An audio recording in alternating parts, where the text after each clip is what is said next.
Olá, eu sou o professor Rosiel e estamos começando mais uma aula para a disciplina de Mecânica dos Solos 2 e hoje nós iremos ver a nossa aula número 11, continuando aí o assunto de adensamento com o tempo, parte 3.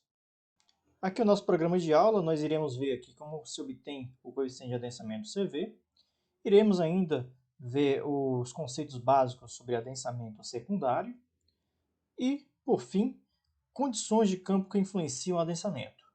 Então, turma, antes de nós entrarmos no mérito de como é que se obtém o coeficiente de adensamento, vamos relembrar aqui alguns conceitos básicos do ensaio de adensamento.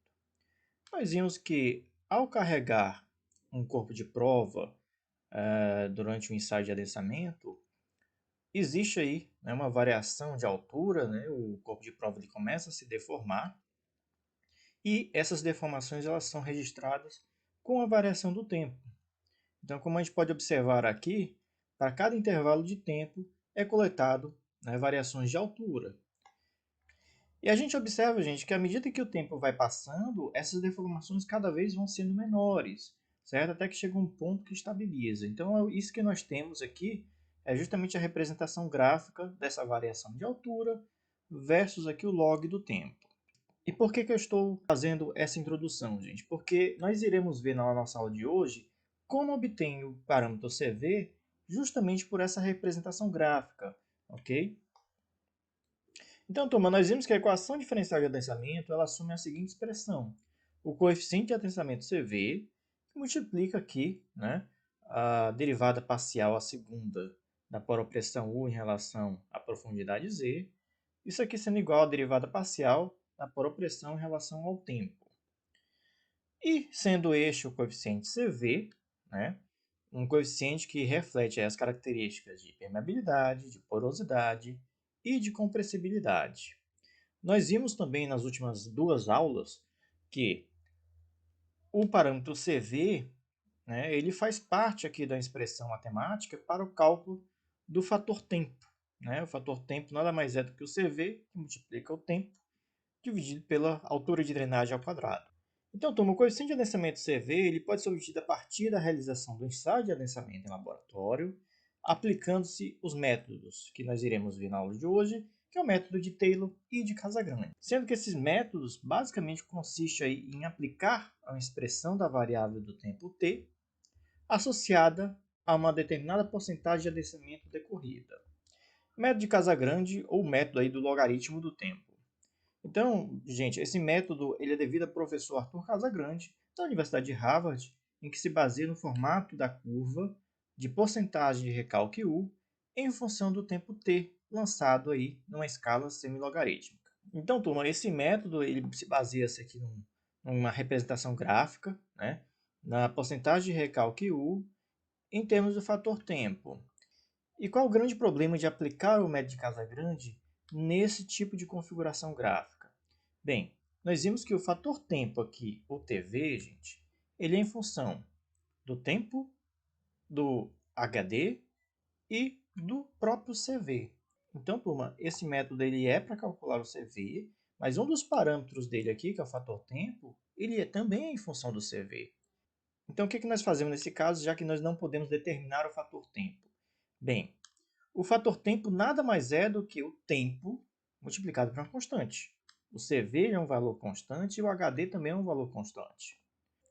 O percentual de recalque também é a mesma coisa.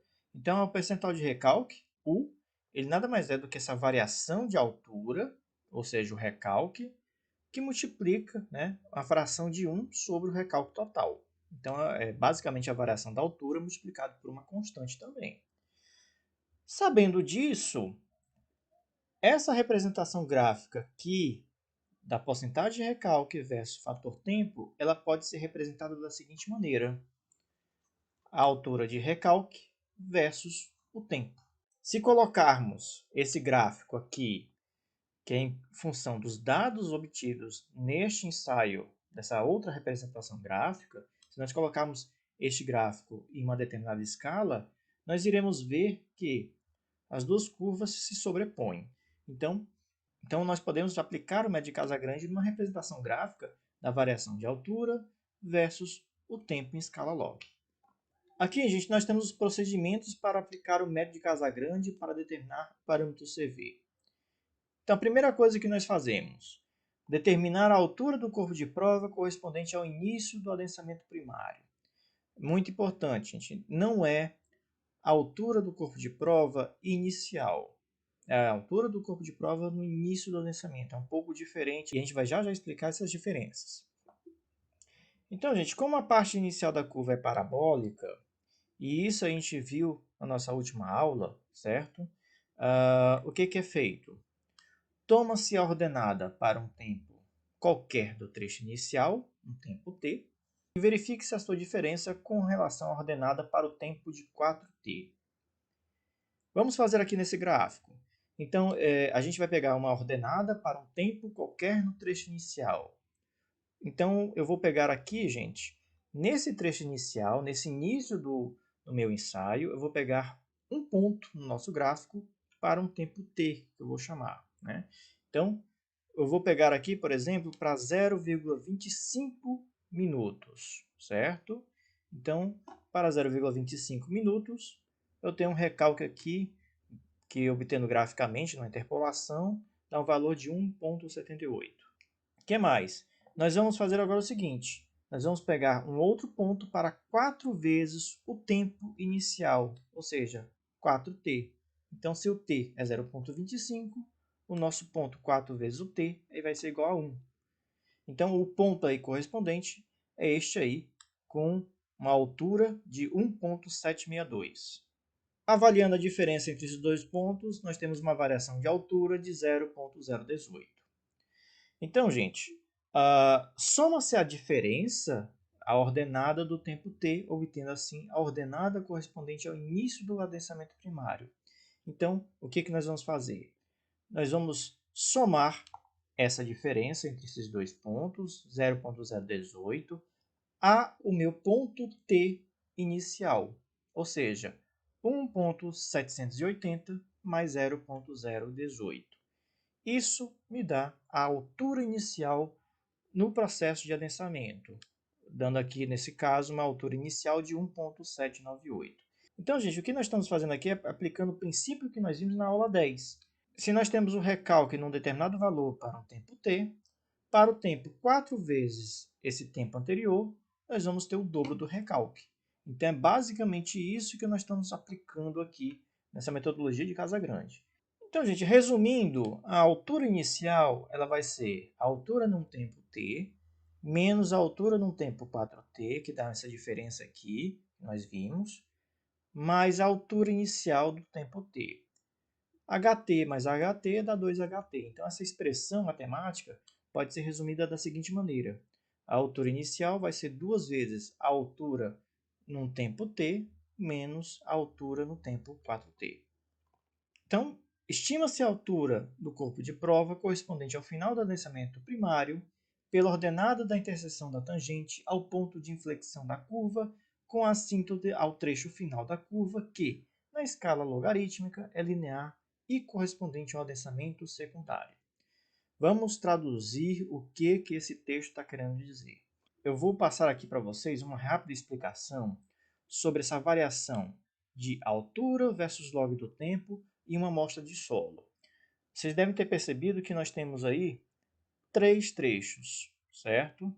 Então, esse primeiro trecho dessa curva corresponde às deformações elásticas, certo? Então, nós temos aqui um recalque elástico nesse primeiro trecho. Nós não temos efetivamente o adensamento. Em seguida, gente, esse trecho do meio, como vocês podem perceber, nós temos aqui o adensamento primário, que é o adensamento que até esse momento, até a nossa aula de hoje, nós vimos. É justamente essa dissipação da poropressão com o tempo. Então, toda essa dissipação ou acréscimo de tensão efetiva ao longo do tempo, ele vai acontecer neste trecho, nessa região de deformações do solo. Só que o que se observa-se? Observa-se que a partir de um determinado ponto, as deformações ainda continuam, só que muito menores do que no período de adensamento. E é o que a gente chama de adensamento secundário. Então, gente, nós temos aqui 3 regiões, 3 comportamentos diferentes ao longo do tempo para um determinado solo. Esse adensamento secundário, as causas e, enfim, todas as características, nós iremos ver ainda na nossa aula de hoje, mais para frente, num outro slide, ok? Mas o importante é que vocês saibam que existe aqui um adensamento primário e um adensamento secundário. Então, turma, o que esse procedimento 2 ele determina é que nós fazemos o seguinte: no trecho aqui do adensamento primário, nós vamos traçar uma reta, destacada aí para essa reta azul, como vocês estão vendo, e no trecho de reta do adensamento secundário, também traçamos uma reta. A interseção dessas duas retas me dá o final, né, ou H100, como a gente pode chamar aqui, que é justamente o final do adensamento primário. Para esse exemplo, nosso H100 aqui está dando aproximadamente 1,63. Determina-se a altura do corpo de prova quando 50% do adensamento tiver ocorrido, que é a média dos dois valores obtidos anteriormente. Então, gente, o que nós precisamos? Nós precisamos saber a altura do corpo de prova para determinarmos, por exemplo, o HD, a altura de drenagem. Só que essa altura ela vai variando ao longo do tempo. Então, você vê que logo no início do adensamento a altura era 1,798 e no final do adensamento ela reduziu para 1,63. Então, que valor a gente pega? A gente vai pegar um valor intermediário, uma média desses dois valores. Então, para isso, gente, vamos determinar aqui o que a gente chama de H50, que nada mais é do que o H0 mais H100 dividido por 2. Então, turma, fazendo essa conta aqui, dessa média desses dois valores, nós temos que o H50 é 1,714 centímetros. Verifica-se pela curva o tempo em que teria ocorrido 50% dos recalques por adensamento primário. Então, gente, a partir desse ponto, nós rebatemos aqui no eixo X e encontramos um tempo, né, que é o que a gente chama de T50, já que aqui a altura para 50% dos recalques ocorridos no adensamento primário, esse vai ser o T50, que corresponde ao tempo para que aconteça esse recalque. No caso, se a gente interpolar aqui, vai dar um valor próximo de 5,36 minutos. Por fim, calcula-se o coeficiente de adensamento. O cálculo do coeficiente de adensamento, gente, é a partir dessa fórmula que nós já vimos aí na aula 9. Então, o parâmetro TV, ele é justamente o CV vezes o tempo dividido pelo HD ao quadrado. Ou seja, o parâmetro CV, que é o que a gente quer descobrir, ele vai ser esse parâmetro TV, que é o parâmetro de tempo, que é o fator tempo, né? Vezes o HD, a altura de drenagem ao quadrado, dividido pelo tempo correspondente. Então, gente, vamos desvendar cada parâmetro desse. A altura de drenagem, se nós temos aqui uma altura média do corpo de prova no valor de 1,714, a altura de drenagem vai ser essa altura média dividido por 2. Por quê? Porque o corpo de prova ele vai drenar tanto pela parte de cima quanto pela parte de baixo durante o ensaio. Então, a altura de drenagem corresponde à metade da altura do corpo de prova. O tempo que nós temos aqui, gente, é esse T50, que é 5,36 minutos. E esse T50 ele corresponde justamente ao tempo para que 50% dos recalques tenham ocorrido. Ou seja, o nosso valor de U é igual a 50%. Então, se a gente sabe o tempo que acontece 50% dos recalques, o fator tempo é fácil de determinar. Basta verificar, né, para um U de 50%, quanto é o fator tempo. No caso aqui, gente, o valor é de 0,197. Então, substituindo aqui os valores, nós temos que o parâmetro CV ele vai ser 0,197 vezes o H50 dividido por 2, porque é justamente a altura de drenagem, né, elevado ao quadrado, dividido pelo tempo de 50%.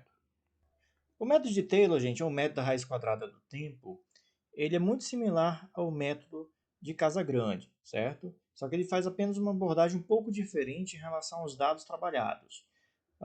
Vamos ver aqui os procedimentos. O primeiro procedimento ele fala o seguinte: para cada incremento de carga escolhido, desenhar uma curva de adensamento, marcando-se no eixo das ordenadas, a altura do corpo de prova e no eixo das abscissas, a raiz quadrada do tempo. Então, nós iremos ter aqui o gráfico da altura versus raiz de tempo. É basicamente isso. Então, em vez de ser log do tempo, nós iremos trabalhar aqui a raiz quadrada do tempo. E aquele gráfico que vocês viram, gente, vai ter este comportamento. Nós iremos ter um trecho retilíneo, como vocês podem observar, e um outro trecho retilíneo aqui na parte final do adensamento. Determinar o ponto que corresponde a 0% do adensamento primário, prolongando-se a reta definida pelos pontos iniciais da curva de adensamento até o eixo das ordenadas. Então, gente, turma, o que ele está pedindo aqui é para determinar basicamente o H0, que a gente já fez com esses dados pelo método de Casagrande, certo? Essa altura H0, ela independe do método. Seja o método de Taylor ou o método de Casagrande, para ambos os métodos o procedimento é o mesmo. Então, gente, a partir desse ponto, né, correspondente ao 0% do adensamento primário, prolonga-se a reta definida pelos pontos iniciais da curva até o eixo da ordenada. Então, a gente vai prolongar desse ponto uma reta tangenciando esses pontos iniciais. Então, ao atingir o eixo x, nós temos aqui, por exemplo, um valor, cada linha secundária dessa vale 0,4. Então, aqui é 4, 4.4, 4.8, 5.2, 5.6 e 6, certo? Então, esse ponto aqui que nós interceptamos na altura de 1,60 tem um valor de 5,6, ok?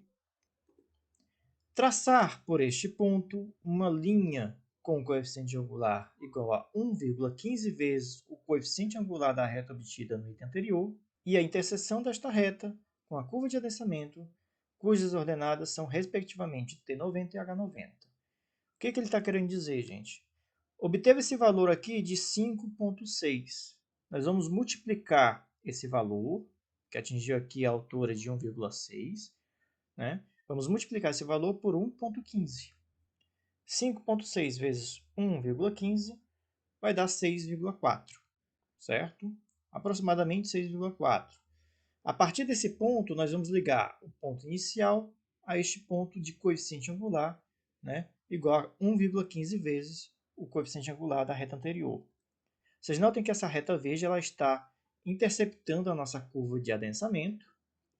E este ponto de intercepto, gente, ele me dá o T90 e o H90. Ou seja, o tempo e a altura para que aconteça 90% dos recalques. Então, gente, se nós interpolarmos neste exemplo que nós estamos vendo aqui, o H90 é próximo do valor de 1,65, que está dando 1,648. E o T90, gente, ele está pegando aqui nessa linha tracejada, que corresponde justamente a 4,8 raiz de minuto. O próximo procedimento fala o seguinte: determinar a altura do corpo de prova correspondente a 50% do adensamento primário através da seguinte expressão. Então, a altura de 50% dos recalques ele vai ser a altura inicial menos 5 nonos da altura inicial deduzido aqui da altura 90. O que ele está fazendo aqui, gente? É basicamente uma regra de 3, certo?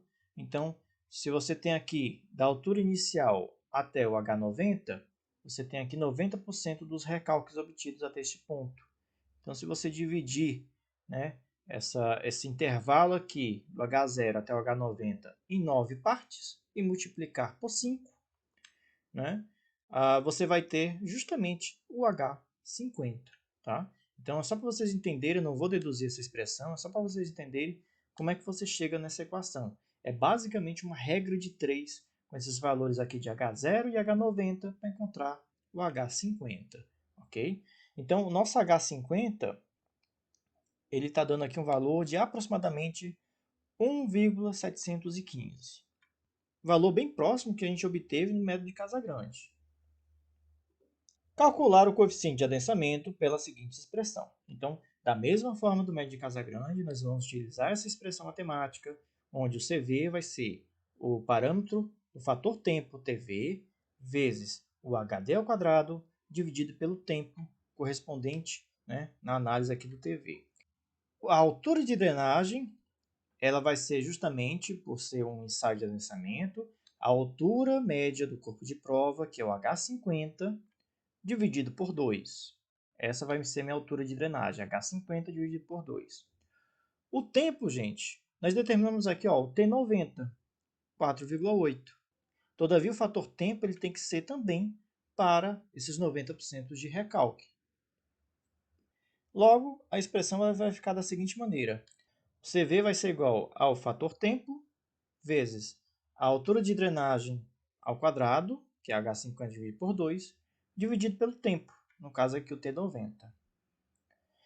O fator tempo, gente, para que aconteça 90% dos recalques, ele me dá aqui um valor de 0,848. Substituindo aqui na expressão, gente, nós temos que o CV ele é igual a 0,848 vezes a altura média do corpo de prova, ou seja, o H50 dividido por 2 elevado ao quadrado, dividido pelo T90. Exercício 1. No ensaio relatado no exercício 9.3, que é justamente o terceiro exercício na nossa aula 9, para todos os estágios de carregamento, foram feitos registros da altura do corpo de prova no decorrer do tempo. E para o estágio de 160 a 320 kPa, foram obtidos os seguintes dados. Então, nós temos aqui, gente, quando durante o ensaio de adensamento mostrado no exercício 9.3, quando foi aplicada uma carga de 320 kPa, foi coletada aqui a variação de tempo, conforme a gente está observando aqui, e as variações de altura. E aí a questão pede para determinar o coeficiente de adensamento deste solo. Vamos responder esse exercício, gente, pelos dois métodos, pelo método de Casagrande e pelo método de Taylor. O método de Casagrande, ele fala para ordenar, né, esses registros que nós obtivemos durante o carregamento, no ensaio de adensamento, da variação da altura versus o log do tempo, certo, gente? Então, aqui o eixo x da escala logarítmica. O método de Casagrande pede para fazer o seguinte, nós vamos determinar a altura inicial a partir de duas leituras, para um tempo t e um tempo 4t. Então, da mesma forma, gente, eu vou fazer o seguinte, eu vou escolher o tempo t igual a 0,25. Então, gente, para 0,25, nós temos esse ponto aqui, que corresponde à altura de 35,821. Essa é a minha altura t. Para um tempo 4 vezes esse valor de 0,25, ou seja, para um tempo igual a 1 minuto, nós temos a altura de 4t igual a 35,715. Está aqui o ponto e está aqui a altura correspondente. Eu poderia ter pego este ponto aqui, gente, 0,125 e 4 vezes ser o 0,5, poderia, não tem problema nenhum. A única exigência é que você faça a aplicação desse método nos primeiros minutos, até 1, 2 minutos no máximo, ok? Então, gente, a partir desses dois pontos, nós vamos aplicar aquela expressão que nós deduzimos. O H0 vai ser 2 vezes a altura para o tempo t, menos a altura para o tempo 4t. Então, substituindo os valores, nós vamos ter que a altura inicial vai ser de 35,927 milímetros. Então, entre esses dois pontos, nós temos uma variação de altura de 0,106 milímetros. E aí, nós temos o H inicial, né, que é justamente esse valor que acabamos de calcular. Em seguida, gente, aqui no trecho, né, nós temos aqui o nosso trecho elástico, nós temos aqui o trecho do recalque por adensamento primário e nós temos aqui o recalque por adensamento secundário. Então, nesse trecho aqui, central, nós vamos traçar uma reta interpolando. E no trecho do adensamento secundário, a mesma coisa. O intercepto desses dois pontos vai me dar o H100, que é justamente a altura do corpo de prova quando termina o adensamento primário. Que se a gente interpolar aqui, gente, cada linha secundária corresponde a 0,1 milímetros de altura, então nós temos aí o intercepto no valor de 33,3 milímetros, ok? Então, esse vai ser o nosso H100, 33,3. A partir desses dois valores, do H0 e do H100, a gente faz uma média, né, aritmética entre esses dois valores e obtenho um H50. Então, turma, aqui o H50 ele vai ser igual à altura inicial mais o H100 dividido por 2. Então, nós temos aqui que o H50 vai ser igual a 35,297 mais o 33,3 milímetros, que é o H100, dividido por 2. Isso aqui me dá que o H50 ele é igual a 34,614 milímetros. 50. Então, gente, o H50 aqui vai dar 34,614. Após definir o H50, nós rebatemos aqui no nosso eixo X, e o tempo ele vai ser justamente aqui, nós temos aqui 10, 20, 30, entre 30 e 40. Se a gente fizer uma interpolação gráfica, dá um tempo de aproximadamente 37 minutos. Então, turma, o CV ele vai ser igual a 0,197, que multiplica o H50 dividido por 2 ao quadrado, tudo isso dividido pelo T50. Então, o CV aqui ele vai ser igual a 0,197, o H50 é 34,614, então vezes aqui 34,614 dividido por 2 elevado ao quadrado. Tudo isso dividido pelo T50, que é 37 minutos. Fazendo a conta aqui, nós vamos ter que o CV ele é um valor de 1,59 milímetros quadrados por minuto. Pelo método de Taylor, gente, o que nós vamos fazer? Esse gráfico que nós tínhamos anteriormente, nós vamos transformá-lo em um gráfico pela raiz de tempo. Então está aqui a transformação do gráfico. A altura continua a mesma, só que o eixo X vai ser em termos de raiz do tempo. Determinamos aí a altura inicial do adensamento. Já fizemos isso no método de Casagrande, deu 35,927. Nós vamos traçar uma reta nesse trecho inicial. O intercepto, gente, aqui na altura 32,5, está dando mais ou menos aqui 15. Então aqui nós temos variações de 1 em 1, 16, 17, 18, 19, 20. Então aqui é aproximadamente um tempo igual a 16 raiz de minuto. Vamos pegar esse valor e multiplicar por 1,15. Então 16 vezes 1,15 vai dar 18,4 raiz de minuto. Então este ponto aqui é 16, 17, 18, 18,4 mais ou menos por aqui. A partir desse ponto, nós vamos traçar uma reta ligando ele ao ponto inicial. O intercepto dessa reta verde, com coeficiente angular de 1,15 em relação à reta anterior, ela vai me dar aqui o H90, que dá aproximadamente, gente, vamos dar um zoom aqui, cada linha secundária corresponde a 0,1, então está dando aqui quase 33,7, né? Que está dando 33,68, o H90. E o T90, aqui é 10, 11, 12, dá um pouco a mais de 12, certo, gente? Então, está dando aqui 12,2 raiz de minuto o T90.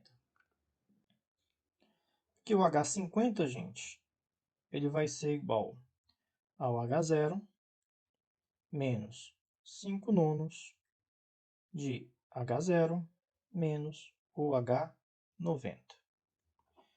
Então, o H50 ele vai ser igual ao H0, 35,927, menos 5 nonos, que multiplica esse H0, 927 menos o H90, é 33,68. O H50 aqui, gente, ele está me dando o valor de 34,656 milímetros. Então, turma, calculando aqui o CV, nós temos que o CV ele é igual ao coeficiente 0,848, que multiplica o H50 dividido por 2 ao quadrado, tudo isso dividido pelo T90. Então, o CV ele vai ser igual a 0,848, que multiplica o H50, que nós calculamos aí no valor de 34,656, dividido por 2 ao quadrado, dividido pelo T90. O T90 está dando aqui 12,2 raiz de minuto. Então, muito cuidado. Nesse método de Taylor, você tem que converter para minutos. Então, o que o gráfico está mostrando aqui é que o T elevado a 1 meio ele é igual a 12,2 minutos elevado a 1 meio. Então, o que a gente faz? A gente eleva ao quadrado e eleva ao quadrado para nós termos o T90. Então, o T90 ele vai ser aí no valor de 148,8 minutos. Então, muito cuidado apenas em relação a isso. Então, aqui embaixo vamos ter 148,8. Logo, o CV ele vai me dar um valor de 1,71 milímetros quadrados por minuto. Notem que esse valor foi um pouco diferente do que a gente obteve no método de Casagrande, mas mesmo assim não houve uma grande discrepância, certo? A diferença aí, em termos de resultados, gira em torno até menos que 10% no erro, ok, gente? Então são valores bem próximos, obtidos aí pelas duas metodologias. Adensamento secundário. Gente, nós já vimos aí um pouco sobre o que é adensamento secundário. Aqui é só recapitulando. Nós vimos que a curva de adensamento ela tem 3 trechos. Nós temos aqui um trecho de recalques elásticos. Nós temos aqui um trecho de adensamento primário, que é justamente os recalques devido a essa dissipação de poropressões. E depois que acontece o adensamento primário, ou seja, que as poropressões sejam dissipadas, começa-se a compressão secundária ou adensamento secundário. Então, gente, a compressão secundária ela corresponde à variação adicional de volume que se processa após total dissipação de sobrepressão hidrostática. Esta componente de deformação, gente, ela parece ser devida ao deslizamento lento das ligações interpartículas e alguns outros fenômenos de escala microscópica. Então, gente, tais fenômenos são comandados por forças eletroquímicas que ainda não são muito bem conhecidas. Então, gente, nas estruturas reais é difícil separar os adensamentos primários e secundários, pois ambos podem ocorrer simultaneamente. E isto é mais acentuado quando for maior a espessura da camada. O que ele quer dizer com isso? Nós vimos que a porcentagem de adensamento Z, gente, ela é muito em função da profundidade, né, e do tempo que está sendo analisado. Ok? Então, se, por exemplo, nós analisarmos aqui a dissipação, né, a porcentagem de adensamento para um fator tempo de 0,20, se nós olharmos aqui, gente, para o meio da camada, né, que é o ponto mais distante das extremidades onde vai acontecer drenagem, né? Aqui vamos imaginar que na camada de baixo tem uma camada de um material drenante, uma areia, né, e na camada de cima a mesma coisa. Então, gente, no ponto aqui central da camada, bem no meio da camada, nós temos uma porcentagem de adensamento aqui neste exemplo de 22%. Se você analisar, por exemplo, para um quarto da camada, a porcentagem de adensamento foi maior, 45%. E se você analisar no limite do material drenante, a porcentagem de adensamento é 100%. Por quê, gente? Porque uma partícula de água ela leva muito mais tempo para sair aqui do meio da camada e atingir o material drenante. Em contrapartida, partículas de água que já estão aqui próximas do limite, elas já são drenadas, né? elas já infiltram nessa camada drenante e já acontecem as deformações. Então, enquanto está acontecendo o recalque, né, o adensamento primário aqui no meio da camada, algumas camadas mais superficiais já entraram no adensamento secundário. Então, gente, o adensamento secundário no solo é expresso pelo coeficiente de adensamento secundário, que é o C-alfa, que indica a inclinação do trecho retilíneo final da curva de variação da deformação ou de vazios. Então, turma, aqui nessa região está acontecendo o adensamento secundário e a inclinação dessa reta que interpola esses pontos neste trecho em que acontece o adensamento secundário, essa inclinação é que é o coeficiente de adensamento secundário. Então, o C alfa epsilon ele vai ser igual à variação da deformação, onde a deformação aqui é ΔH sobre H, dividido pela variação do log do tempo, já que o tempo aqui está em escala logarítmica. Ou seja, variação de H dividido pelo H inicial sobre a variação do log do tempo.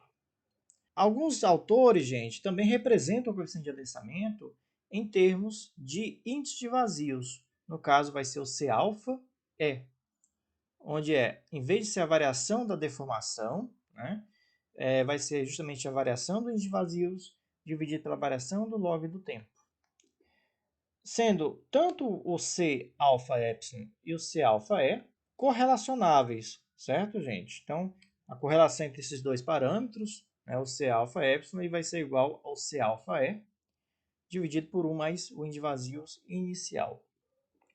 Turma, os valores de coeficiente de adensamento secundário, em função da deformação específica, variam entre 0,5% a 2% para argilas normalmente adensadas, podendo atingir até 3% para argilas muito plásticas, né, e muito orgânicas. Então, o coeficiente de adensamento, né, as deformações que acontecem durante o processo de adensamento, ela é muito pequena, certo? 2, 3% são valores muito pequenos em relação ao adensamento primário, ok? Exercício 2.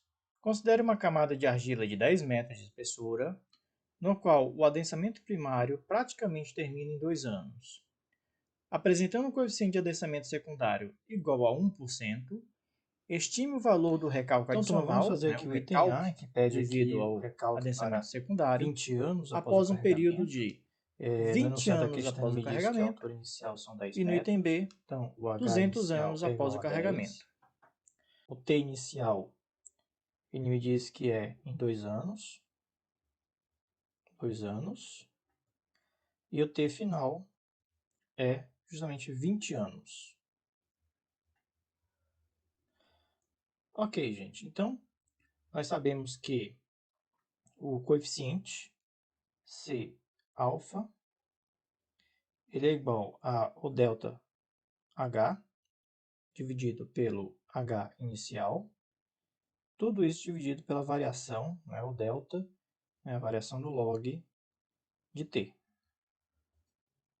Então, turma, o coeficiente, o C alfa, né, epsilon, ele me diz que é 1%, ou seja, 0,01. Então, aqui, só substituindo os valores, 0,01, ele vai ser igual ao ΔH, que eu não sei, dividido pela altura inicial, que é 10 metros, dividido pela variação do log do tempo. Ou seja, o log do tempo final, que é 20, menos o log de 2, que é o tempo inicial. A gente sabe que log de A menos o log de B, isso é igual ao log de A dividido por B, ok?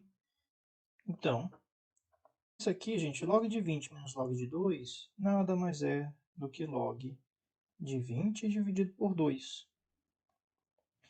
20 dividido por 2 é 10, então isso aqui nada mais é do que log de 10 na base 10. Log de 10 na base 10 é igual a 1. Então, 1. Ou seja, a variação de H, ou recalque, ele vai ser 0,01, que multiplica 10. Ou seja, o recalque ele vai ser aqui de 0,1 metros. Para o item B, turma, vamos fazer o mesmo procedimento. Então, o C alfa epsilon ele é igual à variação de H dividido por H inicial, que é a deformação do solo, dividido pela variação do log do tempo. O coeficiente não muda, ainda continua sendo 1%, então 0,01 é igual à variação de H dividido pela altura inicial, que é 10 metros, não muda, que é a altura antes de qualquer carregamento, né? Tudo isso dividido por log do tempo final. Aqui o tempo inicial podemos considerar o tempo de 2 anos e o tempo final 200. Então vai ser log de 200 menos o log de 2 anos, que é o tempo, né, que iniciou o adensamento secundário. Ok? Log de 200 menos log de 2, isso vai ficar log de 200 dividido por 2. Log de 200 dividido por 2, 200 por 2 é 100. Então, isso aqui fica log de 100 na base 10. Log de 100 na base 10, gente, é 2. Então, resumindo aqui, 2. Continuando, a variação de H dividido por 10 vai ser igual a 0,01 vezes 2. Isso dá 0,02. Então, o ΔH vai ser igual a 10 vezes 0,02, dá 0,2 metros. Resumindo, gente, no período de 2 anos para 20 anos, ou seja, 18 anos, né, de recalque secundário, nós tivemos um recalque de 0,1 metros, ou 10 centímetros. E do período de 20 anos, após o carregamento, para 200 anos após o carregamento, nós tivemos também um recalque de 0,1 metros. Ou seja, o recalque total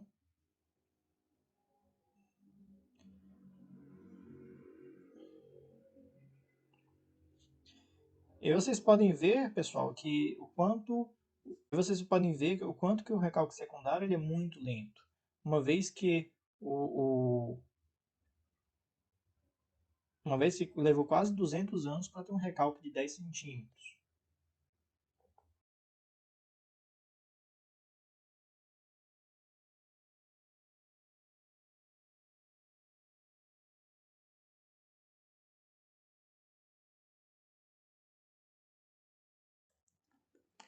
Condições de campo que influenciam o adensamento.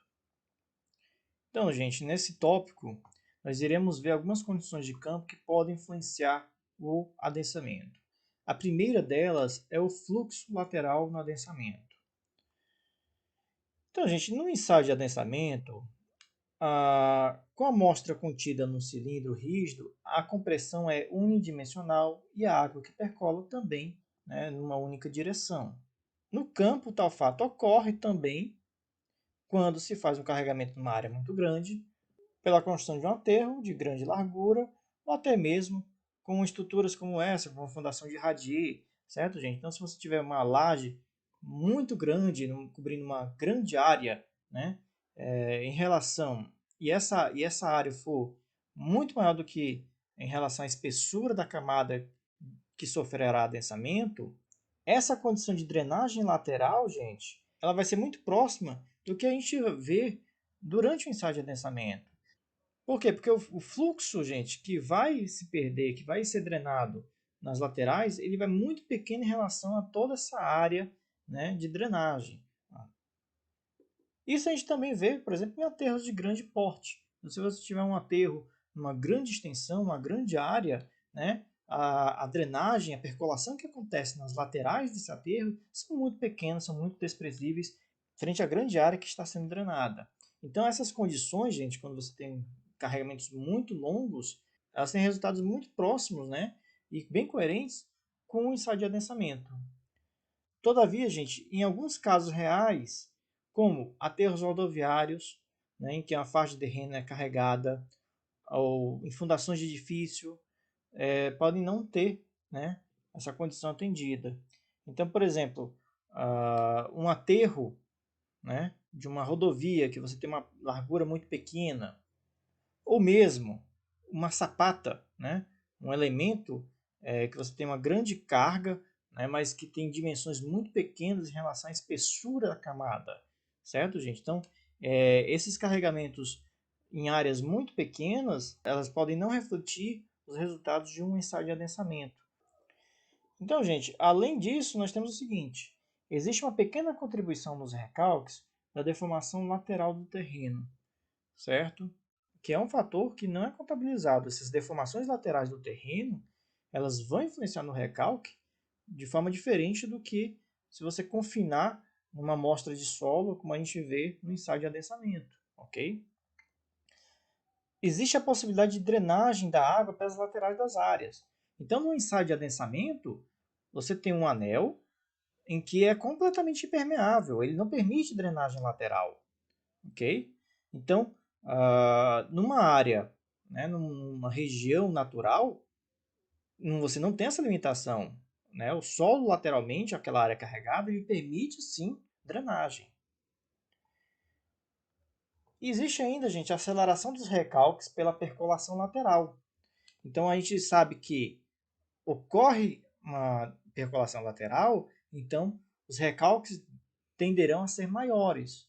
E ainda maximizada pelo fato do coeficiente de permeabilidade ser maior na direção horizontal do que na vertical. Então, em algumas situações, o solo ele pode apresentar anisotropia, não é nada incomum, e principalmente pela permeabilidade na horizontal ser muito maior do que na vertical. Fato esse que se contrapõe a, por exemplo, um estado de adensamento, em que você só tem aqui a percolação na vertical. Então, são alguns fatores que vão maximizar, né, a discrepância do que é feito no ensaio de adensamento com o que a gente visualiza em campo. Outro fator que nós podemos ter, gente, que pode influenciar no adensamento em campo, é a influência de lentes de areia. Então, o que é isso? Os depósitos naturais não são homogêneos. Então, uma camada, por exemplo, de um material argiloso, ela pode ter algumas camadas de outros materiais, como, por exemplo, areia. Então, gente, nos solos sedimentares, por exemplo, é frequente a ocorrência de camadas mais ou menos arenosas, eventualmente até de lentes de areia bastante puras, cuja existência no interior da camada argilosa mole evidentemente reduz e muito os tempos de recalque.